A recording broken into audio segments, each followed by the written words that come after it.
Sanibona, ngaphambi singene kwividiyo namuhla, ngithi angithathe lethuba ngibonge i-support nothando enikhombise lona lingaphezu kokucabanga kwethu. Siyacela niqhubeke nisiphote njalo ngokubuka amavidiyo ethu, ungakhohlwa ukukhomenta, ushare, ulike. Siyafisa ukuzwa umbono wakho. Sicela-ke singene kwividiyo namuhla. Sasikhuluma ngodaba le-Reserve Bank. Siyazi ukuthi i-Reserve Bank yethu la eSouth Africa ayi-ownwa i-state, ayi-ownwa government. Yeah, so ngifisa sibheke lelo daba ubaba, udaba obelikhulunywa lapha eParliament. Ngoba uSinawo Thambo bebuza ukuthi kungani i-Reserve Bank okuyiyona ephethe monetary policy, okuyiyona ekhipha ama-licenses ukuze amabhenki kube khona amanye amabhenki inga-ownwa i-state. Ngifisa ukuthi sike sikhulume ngalelo daba, sike sime nje kancane ngale drama ye-MK Party. Uthi asikhuluma udaba engilizwe libaluleke kakhulu. Ngaphambi kwake singene sigxile odabeni noma ekulaleleni imibuzo ebuziwe lapha eParliament odabeni oluthinta i-Reserve Bank. Ngifisa ukudlula kwenye ividiyo la. Le video le iveza umnyombo noma the root cause eyenza ukuthi ama-state owned entities angafunction. Le video iveza umnyombo ukuthi sibe nama-municipalities angawenzi umsebenzi wawo, kuthiwa ama-municipalities angaphezu ka-100 awafunctioni kahle. Le video izoveza umnyombo ukuthi isiphi isizathu. Uma usuyizwile le video engizokucaphunela yona ekhuluma nge-Reserve Bank, uzoqonda ukuthi kungani ngiqala ngale video ezoveza umnyombo. Ngoba uma ngingaqala kulungiswe nje le part ezoshiwo kule video, singabona iSouth Africa iguquka in terms of umsebenzi womasipala, ama-municipalities, umsebenzi ama-state owned entities kanye nawo wonke amanye ama-companies a-ownwa i-state. Nawo wonke nje ama-entities, not ama-companies kuphela, ama-entities wonke a-ownwa i-state. Singaqala sibone iy'nguquko. Ngicela uzwe la. Government is not a meritocratic institution. If it was, the Department of Home Affairs would have awards every year for the best performing clerk. They don't have them because they don't measure the performance of clerks at Home Affairs. The structure of government is not built for meritocracy. It's not built for remuneration based on performance. So the reason you don't take institutions that need to perform and give them to the government is because you're going to flog them with a management system that doesn't require of them to perform. This is why the minute you give anything to the state, they mismanage it. It's not because they wake up this morning going, how can I mismanage this thing? It's because there is no incentive built into the system to perform. Now, in the private markets, there is an incentive. It's called survival. You don't perform, you die. That's the way it works, right? And there is a limitation to how much capital you can raise and constantly underperform. Sooner or later, they're going to change the executive or the board, or the shareholders are going to shut you down. So there is a real existential threat to non-performance. So the reason you don't nationalize institutions that need to perform is because the way our government is built is not for it to be built on performance. Mawucabanga ama-state-owned entities, SAA, Transnet, namanye, Eskom, namanye. Bese ukhompare mhlambe nenkampani eyodwa nje eyaba privatize, eyayi-state-owned entities entity ngalesa sikhathi, kodwa yaba privatize njengeSasol. iSasol namhlanje isafunctiona. Namhlanje isafunctiona because of abantu abasebenza laphaya iyamonitor i-performance yabo. Kunama-consequences if i-institution uyiclerk awusebenzi, umsebenzi wakho awuwenzi kahle, uphethe i-sales, uyi-manager, uyi-CEO, if awuperform uzoxoshwa. Kodwa kwi-government yethu ihlathi lokucasha, ngoba i-government is not built on performances. Uthi uvusithembe kwayo wonke ama-institutions lawa ofanele ngabe aphethwe i-state awayi kwi-state ngoba angeke afunction, azofa. Isizathu salokho yingoba ama-institution lawa, i-government is not built on performance. Uyazi nawe la usebenza khona. La usebenza khona nine-competitor yenu, enikompyutha nayo, nenza i-product eyodwa. And kunama performances mhlawumbe amanye ameasure quarterly, yearly, 6 months. Amanye ngake ngasebenza ku-warehouse mina la kwakusetshenziswa khona nge-target. I-target kwakuyi-target yosuku, target yeviki, target yenyanga, ngoba ekugcineni kosuku kunenamba eplaniwe ukuthi emva kwe-3 months funa sibe sesisaplaye kangaka, umsebenzi esiwubona ukuthi uyakhula noma uyehla. I-target, because lapho you are measured on performance. Kuze nithola ama-incentive bonus. Abantu abasenzela uhulumeni bafana nabantu abahola noma bengangawenzi umsebenzi kodwa bazohola ngoba umsebenzi wabo is not built on i-government is not built on performance.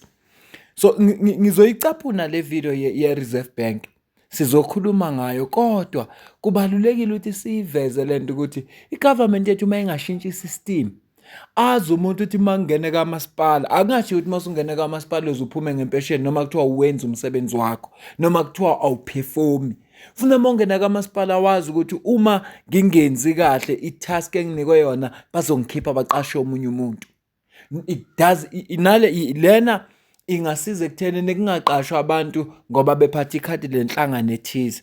Asiphinde sicaphune enye ivideo kaThembekwayo ngaphambi kokuba singene kule video ye-Reserve Bank. I think the opportunity for a black economic empowerment is not just one that says, how do you get a stake at the current economy as it exists? Come on. But also one that says, how do you build new economies? Ooh, love it. And for me, Yes. that's Yes. the trick that we missed, right? And it's as I've gotten older, I've learned to have a bit more grace with these things. But I think that's the leadership trick that we missed. I watch a number of the funding mandates for state funding institutions, and they try to do the best they can. But the truth is that most of the funding instruments they have, and I say this with respect and grace, are Me Too funding instruments. So one creates one for manufacturing. Now everybody's got a manufacturing funding facility. Another one for engineering. Now everybody's got an engineering funding facility. Another one for agriculture. Now everybody's got an agriculture funding facility. And for whatever reason, all of them are convinced that they're being innovative, not recognizing they're replicating the same playbook. And so the real opportunity for us as a nation has to be about starting with asking the question, how do we build a new economy? Angizukuphawula lutho, angizukusho lutho. Lento esho uThembekwayo ngizwe ibaluleke kakhulu. Engifisa ukuzwa umbono wakho la ku-comment section. Asidluleke sicaphune inkulumo kaSinawo Thambo, siphume lapho sicaphune inkulumo ka-Omphile Mawutwe. Ebese-ke sizwe ukuthi kahle kahle yini eyenzakalayo. Asicaphune le nkulumo ezimbili ngoba siyafisa ukuthi i-Reserve Bank yenze imithetho, ixegise imithetho ibe lula kuze kuzoba ne-competition, kube khona amanye amabhenki. O-VPS abekho namhlanje, asiyeke ukuluthwa kwawo nani nani, kodwa i-Reserve Bank inomthelelo ekuthenini bangabi ngamabhenki afunctionayo. I-Thala Bank lina 65 years. I-Reserve Bank alikaze layinikeza ilayisensi ukuthi operate ngokuphelele. Ingoba laba abayiphethe ingxenye yabantu abathize abasilolela ibala lami nawe. So bazoyenzelani into ezokhuphula abantu abampisholo? No, angiyeke lento ngizwe ukuthi sizwe ukuthi utheni uSinawo Thambo, ngicela uzwe la. Thank you very much, Chair. Once again, greetings to yourself, greetings to the colleagues and the stakeholders on the platform. Chair, let me welcome the presentation by the stakeholders, particularly the one from COSATU, which spoke indeed for the majority of Black people in this country who have not benefited anything out of the current structure of the Reserve Bank. Chair, let me also note the presentation from Treasury made by Chris, who says they don't support the bill. And really their fear is what could happen in the future. They are talking about the mandate of the Reserve Bank. We're not yet there, Chair. The amendment of the bill is not yet there. I think you outlined it very well. Maybe Chris was not on the platform because we can't speculate what could happen in the future. We're talking about what is before the committee at the moment. So really, their presentation for me does not cut it because it doesn't tell us what is the problem with giving some powers to the minister. What is the problem with the people of South Africa owning South African Reserve Bank? What is the problem with government being the sole shareholder on behalf of the 61 million people of South Africa? And I mean, if he was listening to Tony from COSATU, he outlined it very, he was very articulate in terms of what has been the challenge, what this bill seeks to achieve for the betterment of our people in the country. The less said about the SA Institution of Race Relations, the better, because there's no presentation. It's just, a talk and a talk. So really, there's nothing to engage from there. But Chair, to the South African Reserve Bank, which submitted their presentation, which was forwarded by the Secretariat, I've got a couple of questions. So the South African Reserve Bank claims that private shareholders have no real influence, yet they vote for directors and appoint auditors. So can they confirm whether there is absolutely no direct or soft influence that shareholders can exert over decisions or governance outcomes? Is the Reserve Bank willing to publish all correspondence, lobbying efforts, engagement initiated by private shareholders regarding policy direction or institutional changes? With regards to public-private institution, Chair, is the SRAB a public or private institution?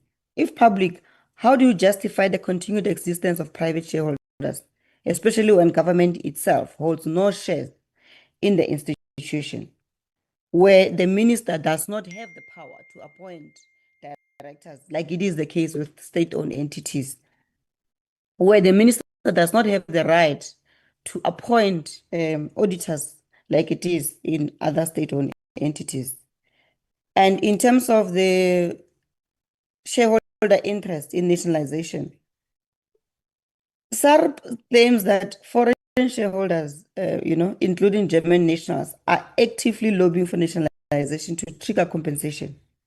So can the SARP submit evidence of these lobbying efforts or speculative acquisitions to this committee so that all of us, we can have the same view and the same understanding that SARP has? And how does SARP distinguish between genuine investor interest and speculative maneuvers aimed at triggering expropriation payouts? In terms of the revolving door influence, there is an observable trend of SARP deputy governors moving directly to private commercial banks. What safeguards exist to ensure this revolving door does not result in undue influence, preferential policy alignment, or insider access?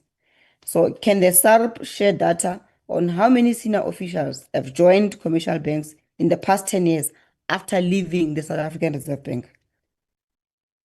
Chair, has the SARP conducted or commissioned evaluation of the cost required to bring all shares under full state ownership, including 1, domestic shareholder compensation, 2, foreign shareholder compensation under bilateral investment treaties, 3, can the SARP present a model of these potential costs and contrast it with the ongoing risk and administrative burdens of retaining private shareholders? Chair, the last one is on the constitutional and economic justification. So SARP argues that nationalization would be cosmetic and create no material change in government control. But if that is true, why does SARP and its shareholders resist it so vigorously? If you say to us, there will not be any change. So what is the problem when we want this thing to be in the state? Because there's no problem. You see that there's no problem. Secondly, is SARP not undermining Parliament's authority by preemptively labeling the amendment bill as unconstitutional and economically damaging without suggesting a constructive mechanism to transition to public ownership? What we are asking for, Chair, is can we be part of the world? The world has moved to reserve banks being owned solely by the state. What is the scene in South Africa asking for the same? And if SARP is saying it's unconstitutional, They are actually insulting our intelligence. We have the Parliamentary Budget Office here. We've got the legal office that has done extensively research on this subject, who came to us and said, actually, it is doable. It is done out there in the world. So why would SARP come and say and label this amendment bill as unconstitutional and economically damaging? So if they believe that it is unconstitutional, can they show us where it is unconstitutional? And are they saying the whole of the world is unconstitutional in asking for the Reserve Bank to be solely owned by the state? That will be all from my side, Chair. Thank you very much. Usumzule ku-Treasurer General we-EFF okuwusisi Omphile Mawutwe ebuza imibuzo ebalulekile, ebeka amaphuzu abalulekile ngoba i-Reserve Bank funa i-own state.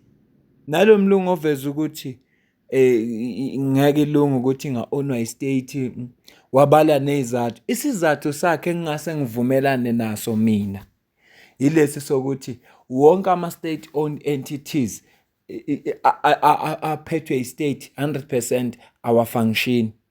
Kodwa impendulo yalokho nesizathu esenza lokho siyidlalela ividiyo ekuchazayo. Sizodlulela-ke manje kuSinawo Thambo sizwe ukuthi yena utheni.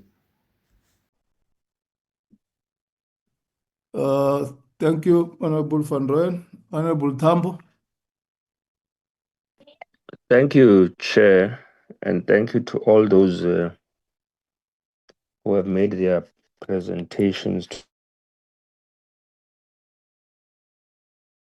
Brief, the Honorable Mawutwe dealt with a lot of the very specific and direct questions. The notion of an independent South African Reserve Bank. So this conception that institutions that ought to be instruments of either fiscal policy in the form of national treasury or monetary policy and policy direction in terms of the South African Reserve Bank must be independent is something that I think we must speak to politically, because it forms part and parcel of a lot of fear mongering that stifles economic development in this country. And I think it is why we find ourselves where we find ourselves today, because there is this insistence of stating that institutions that ought to drive economic development must be independent. And the question that I think we must begin to ask, and I want to pose to all of those who presented today, is they must be independent from whom and for what purpose? So when you say the development of monetary policy, which will guide economic development, intervene in unemployment and stagnant economic growth, must be independent, who must it be independent from? Are you saying the South African Reserve Bank must not have any influence from public representatives or government which represents the people of South Africa, who this Reserve Bank is supposed to service in terms of how it develops monetary policy? So I want us to have a serious discussion about the conception of independence that is always being mooted when we're talking either to National Treasury. I remember now when we were dealing with the budget process, there was a lot of phrase mongering about Treasury being under attack, its independence being threatened. Independence from whom and to serve what purpose? Because it has been so-called independent now, and we're sitting with the unemployment that is spiraling out of control, stagnant economic growth, and a massive deindustrialization that has faced our country, which also contributes to the numbers of unemployment. So I want us to have a serious discussion, and those who are mooting this concept of independence must explain to us, what purpose does this independence serve? What exactly is the threat to the South African Reserve Bank if the shareholding belongs to government? What is it that you anticipate would threaten the South African Reserve Bank or its mooted independence? And I'm curious about it, because the suggestion, I think, an implication is that you are saying that the South African Reserve Bank and other institutions that direct monetary and fiscal policy must be independent from inputs of public representatives who are elected by the people of South Africa.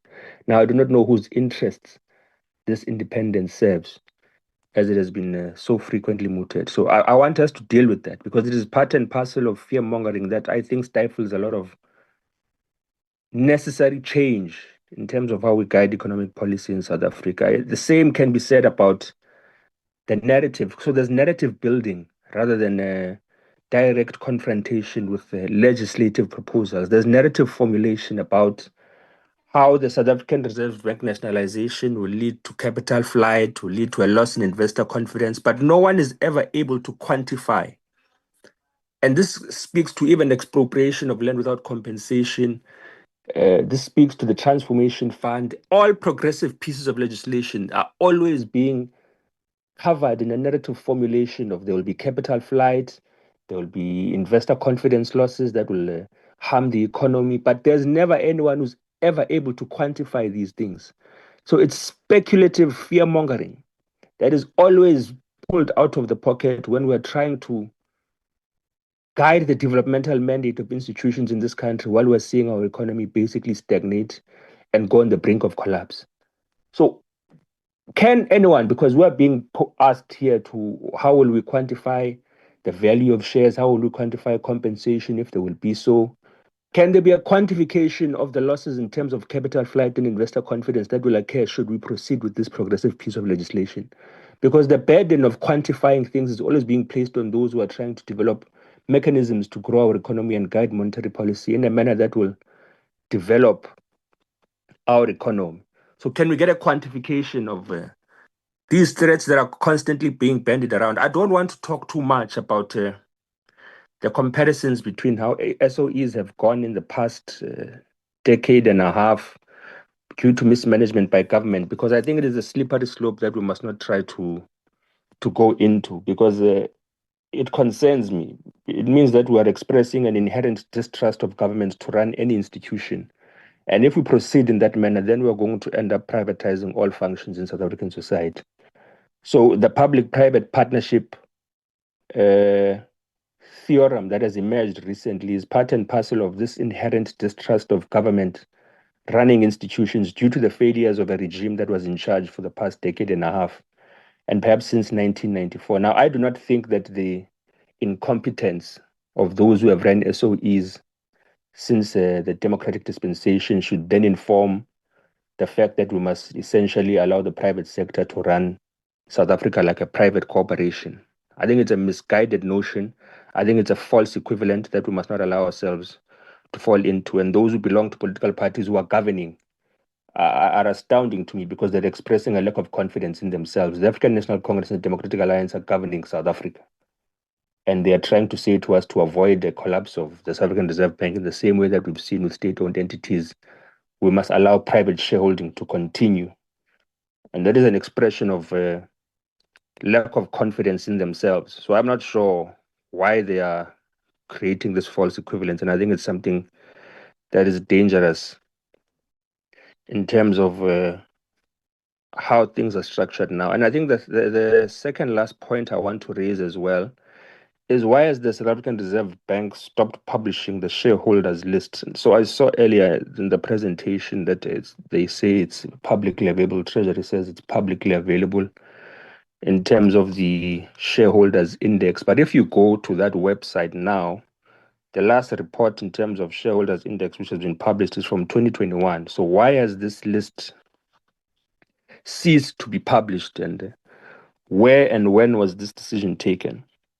Because if we can use our own logic, we can surmise that once the process of fast-tracking the nationalization of the South African Reserve Bank came through this bill presented by the president of the EFF, there seems to be some unwarranted or questionable secrecy.